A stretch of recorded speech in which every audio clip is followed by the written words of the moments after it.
Hello दोस्तों, नमस्कार, जय हिंद दोस्तों।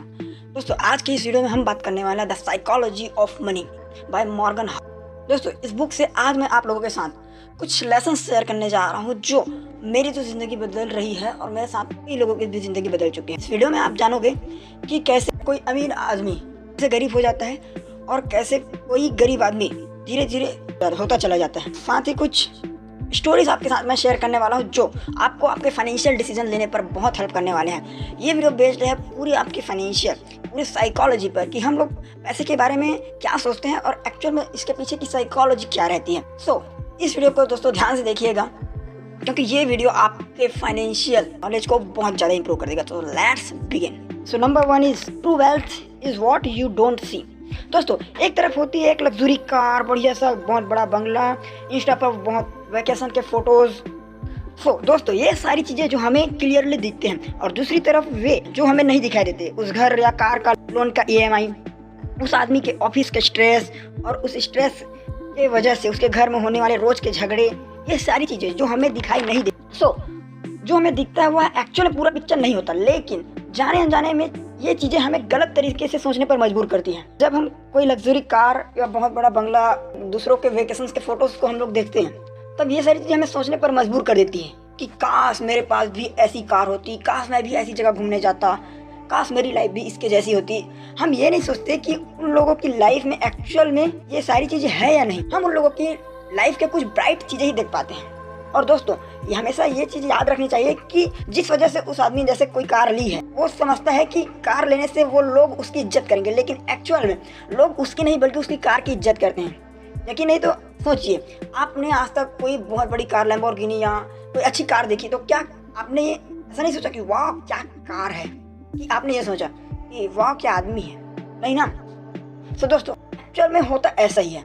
इस वजह से लोगों के दिमाग में एक प्रोसेप्शन बैठ गया है कि अमीर होने का मतलब आपको दिखाना पड़ेगा कि आपके पास रियलिटी में कुछ होना चाहिए, आप बड़ी बड़ी कारें होना चाहिए। बट रियलिटी में एक्चुअल वेल्थ वो होती है जिसमें आपको आज़ादी हो आपके समय की, जिससे अगर आपके पास आज़ादी होगी आप अपनी ज़िंदगी जी सकते हैं। क्योंकि सबसे बड़ी और सबसे इम्पोर्टेंट चीज़ है जो हम पैसों से खरीद सकते हैं वो है हमारा खुद का टाइम। क्योंकि अगर हमारे पास दुनिया की सारी दौलत आ जाए लेकिन हमारे पास अगर उसे एंजॉय करने का भी समय नहीं है तो वो दौलत क्या काम का। क्योंकि हम पूरा दिन हम ऑफिस में बिजी रहते हैं, ना अपने फैमिली को टाइम दे पाते हैं, ना खुद के लिए कुछ टाइम निकाल पाते हैं, ना हमारी हेल्थ के लिए टाइम निकाल पाते हैं। तो ऐसी दौलत का क्या, आपके इतने अमीर होने का क्या फ़ायदा। इसलिए ऑथर कहते हैं दूसरों को दिखाने के लिए कि आपके पास कितना पैसा है, यह आपके पैसों का कम करने का सबसे तेज तरीका है। जो एक्चुअल में अमीर लोग होते हैं वे किसी को दिखाते नहीं हैं, वे ट्रू वेल्थ बनाते हैं। ट्रू वेल्थ मतलब ऐसी चीज़ें जो किसी को दिखाई नहीं देती। Point number 2, staying wealthy is very different from getting wealthy. Rich तो बहुत सारे लोग हो सकते हैं, इतने सारे लोग USA में जो लॉटरी के टिकट खरीदते हैं। एक रिसर्च भी किया गया था कि ऑन एन एवरेज USA में एक अमेरिकी $400 तक खर्च करता है इसमें लॉटरी के टिकट में। इतना सारा पैसा उनके खुद के पास नहीं होता जब अगर कोई इमरजेंसी उसके पास आ जाए तो। बट दे विल उसको कि लॉटरी की टिकट से उनकी ज़िंदगी बदल जाएगी। ऐसा इंडिया में भी होता है। एग्जाम्पल, आपने अभी बीबी की वैंस की ढिंढोरा ये सीरीज अगर देखी होगी तो इसमें दिखाया गया कि कैसे एक मिडिल क्लास फैमिली एक लॉटरी के टिकट के पीछे पागल होती है और कैसे एक लॉटरी के टिकट की वजह से पूरा उसकी ज़िंदगी बदल जाती है। और बहुत से लोग ऐसे भी हैं जो लॉटरी के टिकट जीते हैं, लेकिन उस रिसर्च ने प्रूफ की हो चुका है कि जो लोग लॉटरी के टिकट जीते हैं most of them are quickly go back to their financial stage. मतलब जो लॉटरी के टिकट जीते हुए हैं वे कुछ समय बाद फिर से उसी कंडीशन में आ जाते हैं जैसे पहले थे। क्योंकि पैसा कमाना तो आसान है लेकिन उस पैसे को ग्रो करना, बड़ा करना बहुत मुश्किल। एग्जाम्पल, मान लीजिए आप 100 रुपये कमाते हैं और उस 100 रुपये को आप आपकी favourite investment FD fix deposit जो आपके पैसे को हर साल 4 से 5% गारंटेड रिटर्न देता है और आपको लगता है वाह गारंटेड। लेकिन आप ये भूल जाते हैं कि जो आपके 100 रुपये के 4% बढ़ने के साथ साथ आपके रिलेटिव भाई इन्फ्लुएंस मतलब महंगाई 5% से बढ़ जाता है। जो चीज़ आज 100 रुपये की थी वो कल 105 रुपये की हो जाएगी और जो चीज़ आप वो 100 रुपये में खरीद सकते थे वही कल 105 रुपये हो जाएगी। आपके पैसे 104 रुपये तो होंगे लेकिन चीज़ में 5 रुपये हो जाएंगी, मतलब आपके पैसे 1% घट जाएंगे। सो अगर आप इस भ्रम में हैं कि आप अपने सारे पैसे एफडी कराकर अपने पैसे को ग्रो कर रहे हैं, तो आप सपने देख रहे हैं क्योंकि आपके पैसे 1% से कम हो रहे हैं, मतलब आप अपने पैसे कम कर रहे हैं। सो अमीर होना तो आसान है, लेकिन उस पैसे को ग्रो करना बहुत मुश्किल रहता है। अगर आप किसी चीज़ में इन्वेस्ट किए हैं तो से कम मेरे हिसाब से 10 से 15% का रिटर्न तो आप एक्सेप्ट कर सकते हैं। जरूरी नहीं वो 1 साल में हो, 6 महीने में हो, ऑन द लॉन्ग पीरियड, मतलब लंबे समय में कम से कम 10-15% मिनिमम रिटर्न आप एक्सेप्ट कर सकते हैं। सो पॉइंट नंबर 3, नेवर इनफ। दोस्तों, रजत गुप्ता नाम का एक आदमी था जिसका जन्म कोलकाता में हुआ था। वो बचपन से ही अनाथ हो गया था और शुरुआत से आगे चलकर रजत ने जो उपलब्धियां प्राप्त की वे अद्भुत थे। लगभग 45 एज में गुप्ता मैक्सिकन के CEO बन गए थे, जो वर्ल्ड की सबसे फेमस कंसल्टिंग फर्म है। गुप्ता जी 2007 में रिटायर हो गए, जिसके बाद उन्होंने संयुक्त राष्ट्र संघ, वर्ल्ड इकोनॉमिक फोरम में बहुत सारे इम्पोर्टेंट रोल प्ले किया। उन्होंने बिल गेट्स के साथ मिलकर बहुत सारे चैरिटेबल काम किए हैं। वे और अन्य 5 कंपनी के BOD थे, बोर्ड ऑफ डायरेक्टर। मतलब सोचिए, कोलकाता की झोपड़ियों से निकलकर गुप्ता अभी तक के सबसे सफल बिजनेसमैन या एंटरप्रेन्योर में से एक बन चुके थे। सफलता के साथ साथ उन्हें बहुत सारे पैसे भी मिले।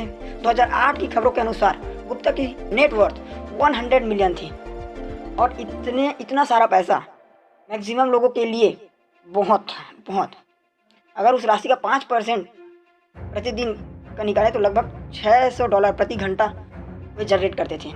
सो अब वे लाइफ में जो चाहे वो कर सकते थे, और वे चाहते थे कि वे दुनिया के बिलियनर बनना चाहते थे और वे हर हाल में ऐसा करना चाहते थे। सो 2008 में जब गोल्डमैन सॉक्स के फाइनेंशियल क्राइसिस की मार झेलनी पड़ी, वॉरेन बफेट इस बैंक को बचाने के लिए $5 मिलियन इन्वेस्ट करने का डिसीजन लिया। गोल्डमैन के बोर्ड ऑफ डायरेक्टर होने के कारण गुप्ता को नॉर्मल पब्लिक से पहले इस डील के बारे में जानकारी मिल गई। सो गोल्डमैन एक जिसका अस्तित्व मिटने वाला था और वॉरेन बफेट के समर्थन से निश्चय उसके स्टॉक तेजी से ग्रोथ आ जाता। सो इस सौदे की जानकारी मिलने के 16 सेकंड बाद गुप्ता जो गोल्डमैन मीटिंग के फोन कॉल किए एक राज नाम के हेज फंड मैनेजर को। राज ने तुरंत गोल्डमैन के 1,75,000 शेयर्स परचेस कर लिए।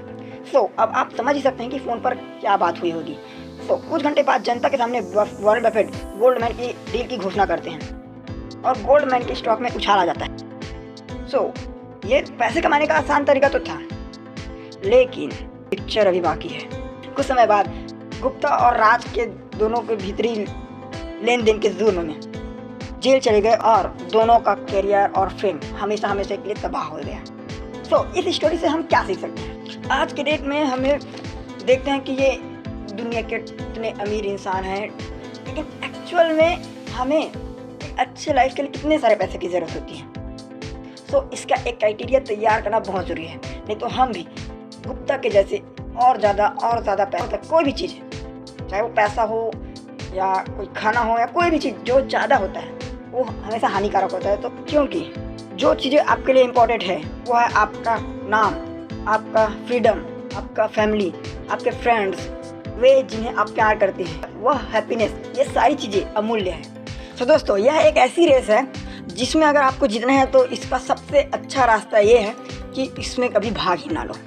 सो point number 4, savings and financial freedom. दोस्तों, दुनिया में 3 टाइप के लोग होते हैं। पहले वो जो सेव करते हैं, दूसरे वे जिन्हें लगता है कि वे सेव नहीं कर सकते, तीसरे वे जिन्हें लगता है उन्हें सेव करने की ज़रूरत नहीं है। तो उम्मीद करता हूँ कि आप तीसरी कैटेगरी में तो नहीं आते होंगे, क्योंकि आप मेरी वीडियो देखते हैं। तो दोस्तों, हम सेविंग्स के बारे में बहुत सुनते हैं। अपने बचपन में आपके पेरेंट्स ने कहा होगा कि पैसे सेव किया करो, बट एक्चुअल में सेविंग्स इतनी इम्पोर्टेंट क्यों है? क्योंकि हर एक रुपया जो आप सेव करके इन्वेस्ट करते हैं वो आपके फ्यूचर का वो टाइम खरीदता है जो शायद किसी और ने खरीद के ना रखा हो।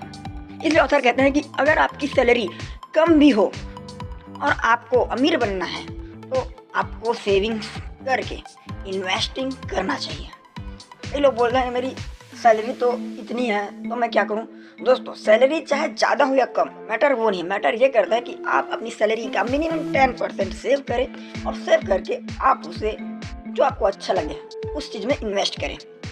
सो दोस्तों ये थी द साइकोलॉजी ऑफ मनी से कुछ पॉइंट, और भी बहुत सारी इसमें पॉइंट्स हैं। ये वीडियो बहुत लंबा हो जाएगा इसलिए मैंने कवर नहीं किए। अगर आप इससे और पॉइंट चाहते हैं तो मुझे कमेंट करके बता सकते हैं। बाकी आज के लिए बस इतना ही। उम्मीद करता हूँ आपको ये वीडियो पसंद आएगा, कुछ नॉलेजफुल मिला होगा। सो इससे वीडियो को शेयर जरूर कीजिएगा दोस्तों, क्योंकि ऐसे बहुत सारे लोग हैं जिन्हें पैसों के बारे में इतने नॉलेज नहीं है। तो मिलते हैं नेक्स्ट वीडियो में, तब तक के लोग के बाय। Thanks for watching. जय हिंद।